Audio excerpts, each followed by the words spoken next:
बिस्मिल्लाहिर्रहमानिर्रहीम, अस्सलाम वालेकुम। आज हमारी बात होगी ईएनएफपी पर्सनैलिटी टाइप के बारे में।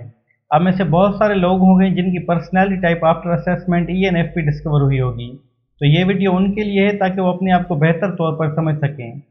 जैसा कि मैं पहले गुजारिश कर चुका हूँ कि अल्लाह ताला ने हर टाइप एक पर्पज़ के लिए बनाई है, तो हमें इस सेंट्रल थीम को समझना है कि अल्लाह ताला ने ईएनएफपी को किस पर्पज़ के लिए बनाया है। देखें, ईएनएफपी को बेसिकली द इंस्पायरर कहा जाता है।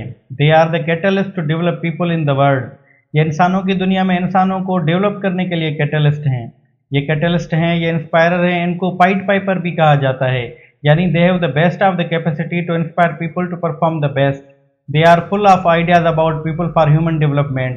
They are the most optimist of all the time.